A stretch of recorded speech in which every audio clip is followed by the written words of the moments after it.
Class 8 के मेरे प्यारे बच्चों, we are again here to start a new chapter, that is chapter number 9, algebraic expressions.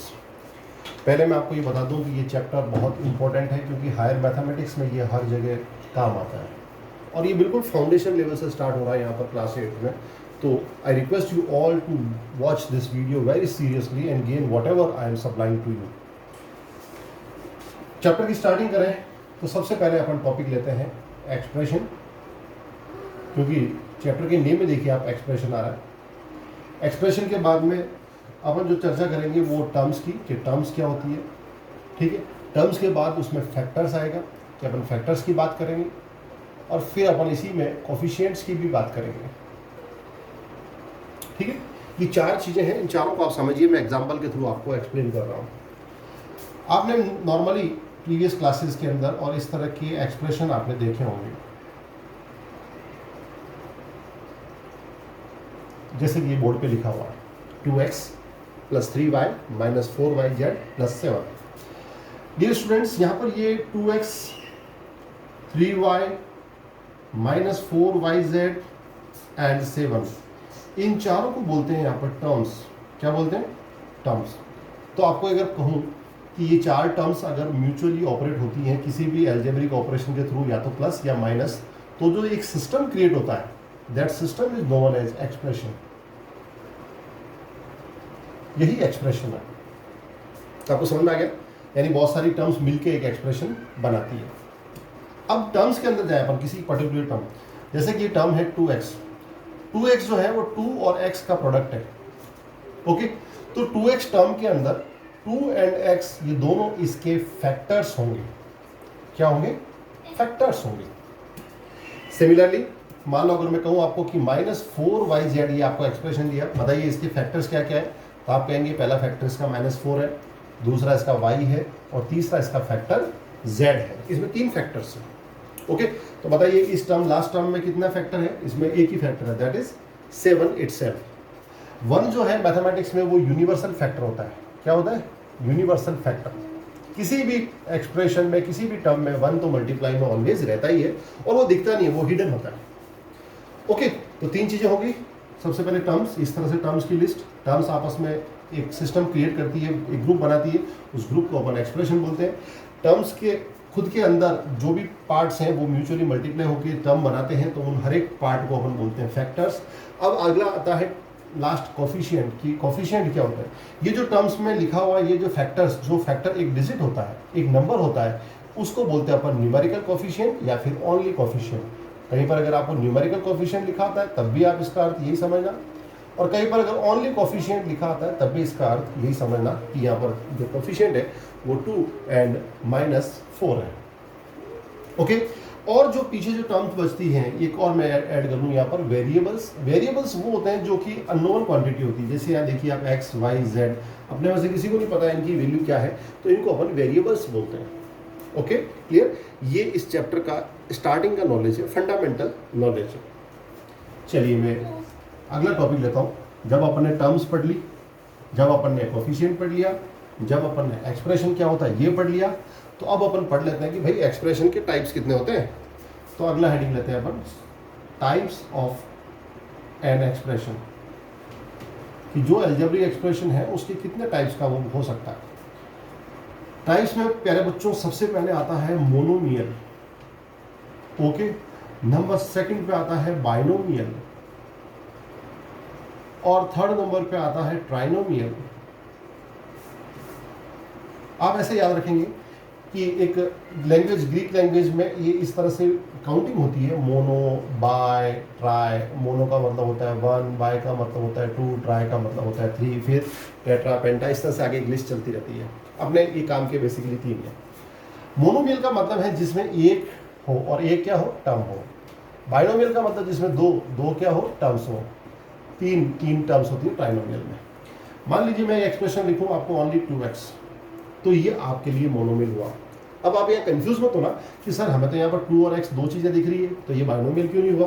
मेरे बच्चों, जब जो वेरिएबल और कांस्टेंट क्वांटिटी अगर प्लस और माइनस से अगर अलग अलग होती हैं तब वो दो अलग अलग टर्म्स काउंट होती है, अदरवाइज एज ए प्रोडक्ट ये मल्टीप्लाई हो रहा है, एज ए प्रोडक्ट वो पूरा सिस्टम एक ही काउंट होता है, इसलिए ये मोनोमियल है। बाइनोमियल अगर कहीं पर भी एग्जांपल आपको लेना है तो इस तरह का एग्जांपल आपको लिखेगा 3y - 7। तो देखिए 3y पहली टर्म, -7 दूसरी टर्म, तो दो टर्म हो गई, और दो से बाय यानी 2, तो बाइनोमियल हो गया। ट्राइनोमियल में तीन का एक्सप्रेशन मैं लेता हूं, जैसे कि ये लिया x + 3y - 7z, तो क्या हुआ, x आपकी पहली टर्म, 3y दूसरी टर्म और -7z ये तीसरी टर्म, तीन टर्म्स की वजह से ट्राइनोमियल हुआ। बताइए इसमें कोफिशिएंट कौन कौन है, तो आप बोलोगे इसमें कोफिशिएंट एक तो 3 है, एक -7 है, और x का कोफिशिएंट कितना है 1, तो यहाँ पर 1 है। ये तीन कोफिशिएंट्स यहाँ पर आपको दिख रहे हैं, जिसको अपन न्यूमेरिकल कोफिशिएंट भी बोलते हैं। ओके, अब इन सबको एज अ फैमिली इनको अपन पॉलिनोमियल भी बोलते हैं। क्या बोलते हैं, पॉलिनोमियल। पॉलिनोमियल में सारे आगे, ये तो 3 टर्म्स तक की होगी, मान लो 4 टर्म होती है, 5 टर्म होती है, नंबर ऑफ टर्म्स बढ़ती जाती है, उस पूरी फैमिली को, एंटायर फैमिली को अपन बोलते हैं पॉलिनोमियल। अब मान लो आपके दिमाग में आ रहा है कि सर ये तो ठीक है आपने ये समझा दिया, मेरे तो ये टेंशन हो रही है कि मान लो ऐसा आ गया तो इसको क्या कहूँगा, ये तो ना तो मोनो है, ना बाई है, ना ट्राई है। तो प्यारे बच्चों इसको आप कहोगे पॉलिनोमियल विथ टर्म्स 4, 1 2 3 4 टर्म आ गई तो पॉलिनोमियल विथ टर्म 4। मान लो इसमें 7 टर्म होती है तो पॉलिनोमियल विथ टर्म 7, 10 टर्म होती है तो पॉलिनोमियल विथ टर्म्स 10। इस तरह से आपको बिल्कुल एक आपने फॉर्मेट बना लिया, आगे टर्म ही तो लिखना है और पॉलिनोमियल विथ फ्रंट में लिखना और पीछे नंबर ऑफ टर्म्स लिखनी है। ये आपके लिए कॉमन एक फॉर्मेट हो गया। ओके, तो आपने अभी तक टाइप ऑफ एक्सप्रेशन पढ़ लिया, आपने एक्सप्रेशन पढ़ लिया, एक्सप्रेशन के अंदर आपने और क्या पढ़ा है, कोफिशिएंट क्या होता है और टर्म्स क्या होती है, इसके फैक्टर्स क्या होते हैं, ये सारा पढ़ लिया। अब एक और अपन टॉपिक ले लेते हैं, फिर अपन अपनी एक्सरसाइज 9.1 स्टार्ट करेंगे। Like and unlike terms. Like and unlike term, like और अनलाइक में हिंदी में अर्थ बता दूं आपको। लाइक का मतलब एक जैसे, और अनलाइक का मतलब होता है अलग अलग, जो एक जैसे नहीं दिखते हैं। बस इसी से आपको अर्थ समझ में आ गया, जो एक जैसी दिखती टर्म्स और जो अलग अलग दिखती टर्म्स। ठीक है, अब एक जैसी और अलग अलग का पैरामीटर क्या होगा, कैसे अपन पहचानेंगे वो एक है या अलग अलग है। मान लीजिए ये टर्म लेता हूं मैं 7x, यहाँ पर लिखा मैंने 3y², एक जगह लिखा मैंने 4xy, एक जगह लिखा मैंने 7x, नहीं 7 तो पहले से आ रहा, -5x कर देते हैं, एक जगह लिखा मैंने 10zx। ओके, एक जगह लिखा मैंने 7yx। ये मैंने जैसे आपको टोटल कितने 1 2 3 4 5 6 मोनोमियल्स लिख दिए, 6 टर्म्स लिख दिए मैंने। ओके, अब इनमें से मान लो लाइक टर्म्स आपको छांटनी है, तो लाइक टर्म्स बच्चों आप कैसे पहचानोगे, गौर से सुनना। लाइक टर्म्स में आप न्यूमेरिकल कोफिशिएंट को इग्नोर करोगे, आप केवल वेरिएबल को देखोगे कि वेरिएबल का एक जैसा कॉन्फ़िगरेशन जिसमें आता है वो सारी लाइक टर्म्स हो जाएगी। यहाँ पर देखिए 7 के पीछे x आ रहा है, और कहाँ x आ रहा है, सिर्फ x। देखिए और कुछ भी नहीं इसके साथ, सिर्फ x। क्या यहाँ आ रहा है, नहीं। सिर्फ x यहाँ आ रहा है, नहीं, क्योंकि x तो आ रहा है बट साथ में y भी, इसलिए ये भी इसके लाइक टर्म नहीं होगा। यहाँ पर देखिए सिर्फ x आ रहा है, यस आ रहा है, यहाँ पर आप लिखोगे -5x। क्या बोला मैं, क्योंकि न्यूमेरिकल कोफिशिएंट को इग्नोर करो, केवल वेरिएबल एक जैसा दिख जाए वो ही आपके लिए लाइक टर्म्स होगी। तो बताइए लाइक टर्म्स का ये एक जोड़ा आपको मिल गया, एक ग्रुप मिल गया। ऐसा और कोई ग्रुप है क्या लाइक टर्म्स का, यस है, पहचानो।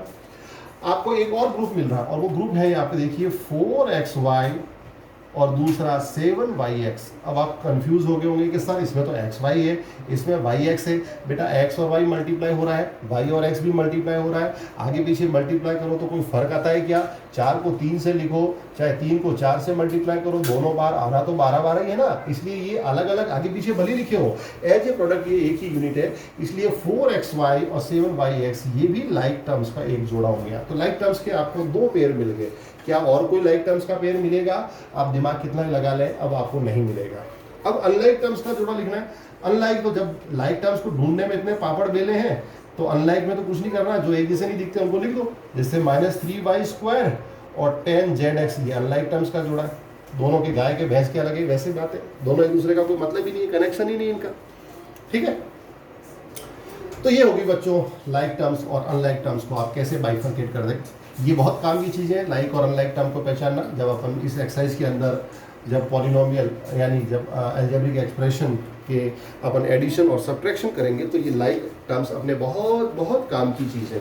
और काम की चीज़ को अच्छे बच्चे कभी भी छोड़ते नहीं है, तो आप भी छोड़ के मत रखिएगा, पकड़ के रखिएगा दिमाग के अंदर। फर्स्ट क्वेश्चन लेता हूँ मैं, एक्सरसाइज 9.1 स्टार्ट कर रहा हूँ, इजाज़त है आपकी? ओके 9.1 में पहला question, identify the terms there coefficient for each of the expression. इसका मैं पार्ट थर्ड दे रहा हूँ, फर्स्ट सेकंड आपके लिए, आप खुद थर्ड को अच्छे से समझ के फर्स्ट और सेकंड तो बड़ी आसानी से कर लेंगे। -4x square Y square Z square plus Z square, ये आपको लिखा है।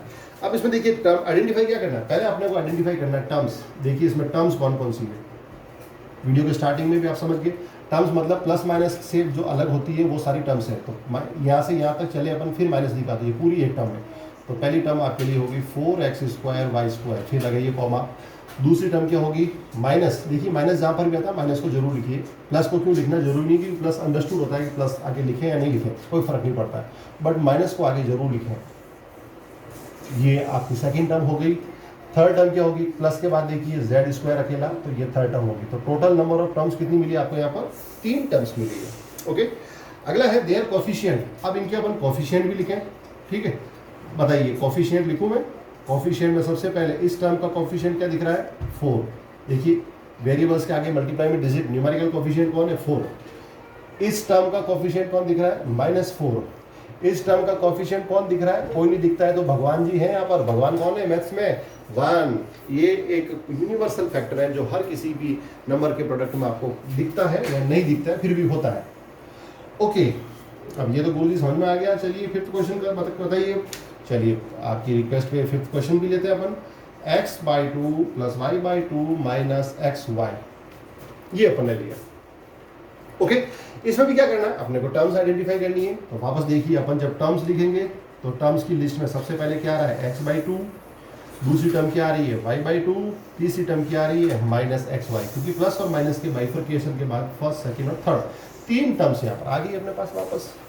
चलिए टर्म्स तो आ गई, अब इसका अपन कोफिशिएंट लिखें। कोफिशिएंट कहें या चाहे न्यूमेरिकल कोफिशिएंट कहें, एक ही बात है। यहाँ x से मल्टीप्लाई में कौन है, x से मल्टीप्लाई में है 1/2, तो ये इसका कोफिशिएंट हो गया इस टर्म का। यहाँ y से मल्टीप्लाई में कौन है, y से भी मल्टीप्लाई में है 1/2, तो ये इसका कोफिशिएंट हो गया। और xy जो है उससे मल्टीप्लाई में कौन है, -1, तो ये आपकी तीसरी टर्म का कोफिशिएंट हो गया। कोफिशिएंट कहे अदरवाइज न्यूमेरिकल कोफिशिएंट कहे, दोनों एक ही बात है। ठीक है, क्लियरली समझ पा रहा है? ओके, अब अपन सेकंड क्वेश्चन लेते हैं। Classify as monomial, binomial and trinomial in the given expression. आपको लिस्ट दे रखी है, उसमें से आपको मोनोमियल, बाइनोमियल और ट्राइनोमियल तीनों को अलग अलग छांटना है और वो भी लिखना है जो इन तीनों के अंदर लाई नहीं करता है। ऐसे भी एग्जाम्पल्स होंगे। मैं आपकी एनसीईआरटी की बुक में से कुछ एग्जाम्पल्स लिए, मैंने सारे नहीं लिए, कुछ एक लिए मैंने, तो मैंने जो लिए हैं वो मैं बोर्ड पे लिख रहा हूँ। देखिए आप x + x² + x³ + x⁴। Okay, दूसरा है 4z। अब देखो z और 2 कई बार ऐसे लिखते हैं अपन, तो 2 और z एक जैसे लिखते हैं, इसलिए मैंने इसको ऐसे कर दिया। ओके, 4z - 15z², ये आपकी दूसरी टर्म। फिर तीसरा मैंने लिख रहा हूँ AB + BC + CD + DA, ये आपका तीसरा एक्सप्रेशन। इसके बाद अगला एक्सप्रेशन है 7 + y + 5x, और चौथा मैंने लिया है 1000। ये आपकी एनसीईआरटी बुक में सेकंड क्वेश्चन में से मैंने कुछ एग्जांपल लिए। अब आपको बताना है कि इनमें से मोनोमियल कौन है, बाइनोमियल कौन है। देखिए पहले यहाँ पर देखिए प्लस और माइनस के आगे पीछे कितने, 1 2 3 4, तो ये नॉट इन 3, ये तीनों कैटेगरी में नहीं आ रहा। आपको आगे क्वेश्चन में कहा है कि तीनों में नहीं आने वाला एग्जाम्पल बताइए, तो पहला आ गया यहाँ पर। दूसरे को देखिए 4z - 15z², तो माइनस की वजह से आगे माइनस के 1 और माइनस के पीछे भी 1, तो ये आपके किस कैटेगरी में आ गया, ये आ गया बाइनोमियल की कैटेगरी में। ओके, अब इसको देखिए प्लस प्लस प्लस 3 बार प्लस है, तो नो डाउट टर्म्स 4 होगी, पहली, दूसरी, तीसरी और चौथी। ये वापस नॉट इन 3 कैटेगरी, इन तीनों कैटेगरी में नहीं आ रहा है ये भी। इसकी बात करें अपन टर्म गिने, प्लस प्लस 2 बार प्लस है, तो प्लस प्लस दोनों के आगे पीछे टोटल नंबर ऑफ टर्म्स कितनी होगी, 3 की वजह से ये हो गया ट्राइनोमियल। ओके, और यहाँ पर 1000, ये बेचारा बिल्कुल अकेला है, इकलौता है, और अकेले को सिंगल यानी 1 यानी मोनो से क्या बनेगा, ये मोनोमियल। इस तरह से आपका सेकंड क्वेश्चन ये पूरा हो गया। ओके, इस 9.1 एक्सरसाइज में बच्चों 4 ही क्वेश्चन है, तो सेकंड क्वेश्चन तक मैं आपको एक्सप्लेन कर चुका हूँ। अब चलते हैं अपन थर्ड क्वेश्चन में। Now what to do with question number 3। Add the followings. We have to add them. Question number 3, part first. The given expression is AB minus BC. Second expression is BC minus CA. And the third is CA minus AB. We have to add all these three. How to add them? Okay, let me write. We have to add them in this manner. The first one is AB minus BC. Okay, ये पहला आपने लिख दिया. अब दूसरा BC minus CA इसके नीचे लिखिए, बट ये ध्यान रखें लाइक टर्म के नीचे लाइक टर्म, ये BC और ये भी BC दोनों एक जैसी है, तो इसके जस्ट नीचे आप BC लिखें और ऐड करना है, इसकी वजह से आगे प्लस लगा दिया और माइनस CA इसके पीछे लिख दें. कोई दिक्कत है? चलिए तीसरा CA माइनस AB. अब देखिए CA किसका है? प्लस का. CA यहाँ पर कहाँ दिख रहा है आपको? ये दिखा CA, तो इसके जस्ट नीचे आप CA प्लस में लिख दीजिए. और ये माइनस AB अभी इसी लाइन में, या तो इसके पीछे लिखो या आगे लिखो, तो पर आपको दिख रहा है ये भी आगे भी है, तो इसके नीचे आप लिख दीजिए माइनस AB. ओके, ये लिखने का पैटर्न है, अदरवाइज आप एक लाइन में भी लिख सकते थे इनको, कोई दिक्कत नहीं है. यहाँ पर क्या हुआ? BC से BC कैंसिल, देखो प्लस का BC माइनस का BC, CA से CA कैंसिल, प्लस का CA माइनस का CA, और AB से AB कैंसिल, सारे कैंसिल हो गए. पीछे क्या बच गया? 0. तो आपका आंसर इसका होगा 0. इसका पार्ट थर्ड लिए चलता हूं मैं. थर्ड पार्ट में दे रखा है twice of P square Q square minus thrice P Q plus 4. ये आपको पूरा एक एक्सप्रेशन है. And the second expression is 5 plus 7 P Q minus 3 P square Q square. ध्यान रखें ऐड में लाइक टर्म को छांटना बहुत ज़रूरी है और ये बहुत काम की चीज़ होती है. तो सबसे पहले आप क्या करें, आप नीचे के पहला एक्सप्रेशन तो ऊपर लिख दें. आप पहला अपना है 2p square Q square minus 3pq. ये हर एक एडिशन में आप ऐसा ही करिए, फर्स्ट एक्सप्रेशन को आप डायरेक्टली लिख दीजिए, सेकंड एक्सप्रेशन को ऐसे लिखें कि लाइक टर्म के नीचे लाइक टर्म आए. अब देखिए p स्क्वायर क्यू स्क्वायर, ये रहा p स्क्वायर क्यू स्क्वायर, तो ये दोनों एक दूसरे के नीचे लिखे जाएंगे. तो आपने 3p स्क्वायर क्यू स्क्वायर इसके नीचे लिख दिया. एक टर्म होगी, जो हो गया उसके ऊपर टिक करते रहे, भूले नहीं ताकि.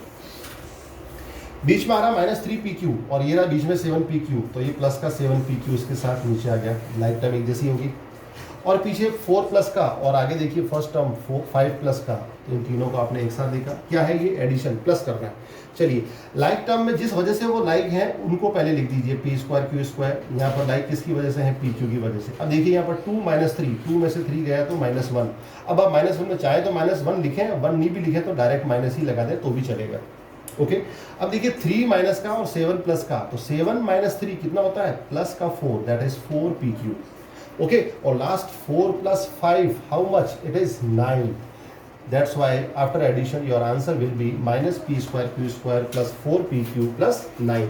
यही आपका आंसर है. इस तरह से आप ऐड करेंगे. तो समझ में आ रहा है बराबर? आप लाइक टर्म्स को जरूर दिमाग में रखेंगे, उसके बगैर बेटा काम नहीं होना है. वैसे भी चीज़ें जब दिमाग में नहीं रहती तो काम होता ही नहीं है. करना क्या होता है और कहाँ पहुँच जाते हैं अपन. इसलिए दिमाग को स्थिर रखिए, माइंड को अपने कंसंट्रेट रखिए, and then you have to solve the questions. Now it is the question number 4.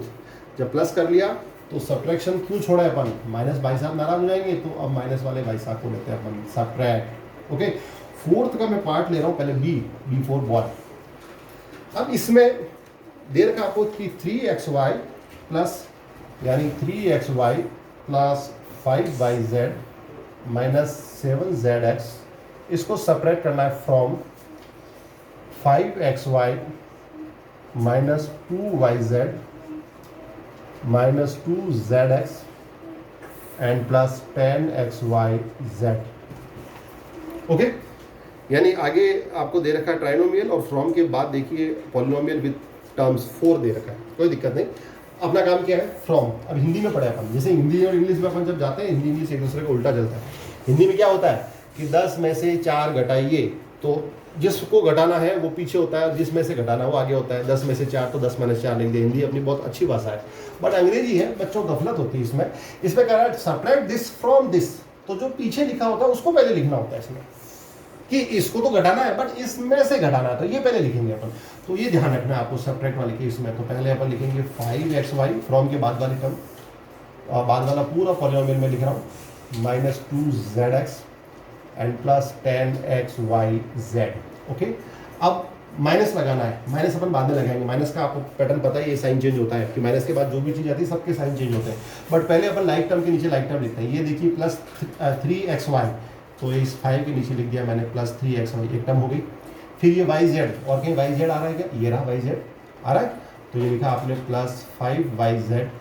Okay, फिर -ZX, तो ये देखिए -7ZX, तीनों टर्म आ गई। अब बच्चों सब्ट्रैक्शन है, इसलिए सब्ट्रैक्शन में जो पीछे नीचे जो टर्म लिखी जाती है उस नीचे वाली हर एक टर्म के सिंबल चेंज होंगे, यानी माइनस का प्लस, ये प्लस था तो माइनस, और ये भी प्लस था तो इसका भी माइनस। ये सब्ट्रैक्शन की वजह से हुआ। किसकी वजह से हुआ? सब्ट्रैक्शन। प्रीवियसली अपन ने एडिशन में ऐसा नहीं किया था। चलिए अब करते हैं अपन सब्ट्रैक्ट। साइन चेंज के बाद ये माइनस है तो 3 माइनस का और 5 प्लस का, 5 - 3 दैट इज 2, पीछे कॉमन XY आपने वापस लिख दिया। -2 और साइन चेंज के बाद ये -5, -2 और -5 मिलकर -7 हो गया, और पीछे YZ इनका आपने एक बार लिख दिया। इधर देखिए माइनस का 2, बट अब ये जो 7 साइन चेंज होकर प्लस का हो गया, तो +7 - 2 दैट इज +5, और इसके पीछे ZX आपने वापस लिख दिया। अब ये टर्म ऊपर लिखी हुई है, अगर ये नीचे होती है इसका साइन चेंज होता, ऊपर लिखी हुई है, चेंज केवल नीचे वाले लाइन के होते हैं, इसलिए आप +10XYZ को एज इट इज लिख दीजिए, and this is your answer after subtracting these two expressions. Okay, अब इसी फोर्थ क्वेश्चन का एक और पार्ट मैं आपके लिए सॉल्व कर लेता हूँ। One more part I will solve for you, exclusively for you, because आप मेरे बहुत अच्छे और प्यारे बच्चे हैं। सी अगेन देयर का सब्ट्रैक्ट।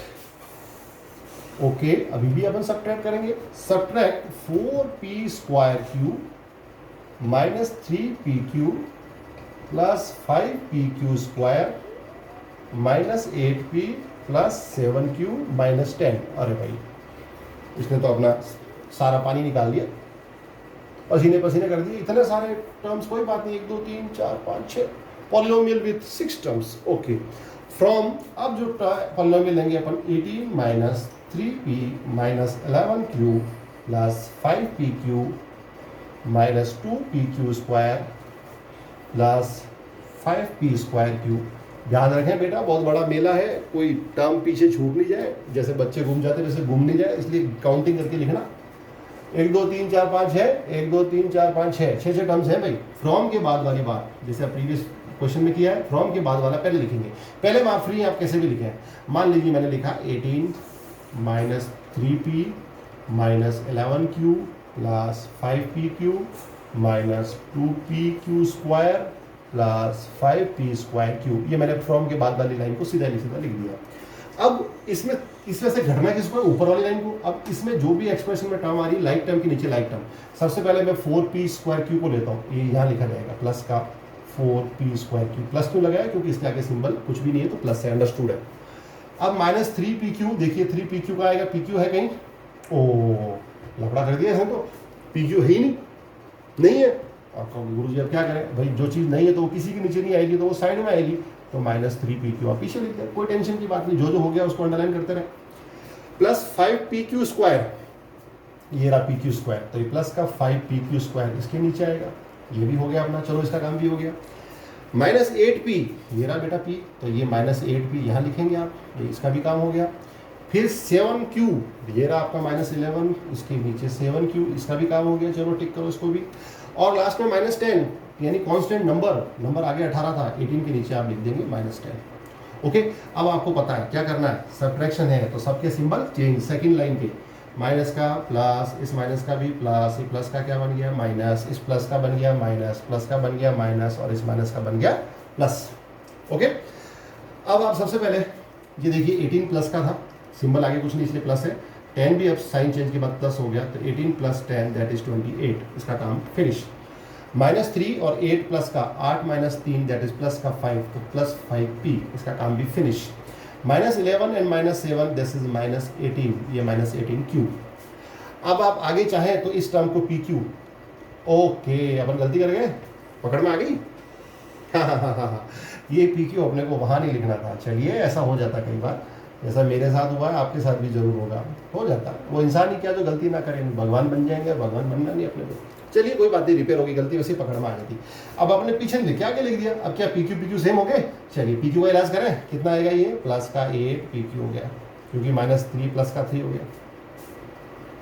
साइन चेंज हुआ कि नहीं हुआ, गौर से देख लिया, बिल्कुल हो गया, चलो इसकी भी टेंशन नहीं। अब देखिए -2 और -5 कितना हो गया, -7 pq², और लास्ट में कितना है ये, +p²q। क्यों भाई, क्यों लिखा मैंने प्लस? क्योंकि 5 - 4 प्लस का 1 होता है और 1 अपन प्रोडक्ट में नहीं लिखते हैं अपनी इच्छा, क्योंकि 1 भगवान है और अपन कौन चीज़ होते हैं जो भगवान को लिख सके। फाइनली आपका आंसर ये आ गया। इस तरह से प्यारे बच्चों ये वीडियो आपका कंप्लीट हुआ। 25 मिनट तक मेरे साथ बने रहने के लिए आपका बहुत बहुत बहुत शुक्रिया, धन्यवाद, थैंक यू सो मच।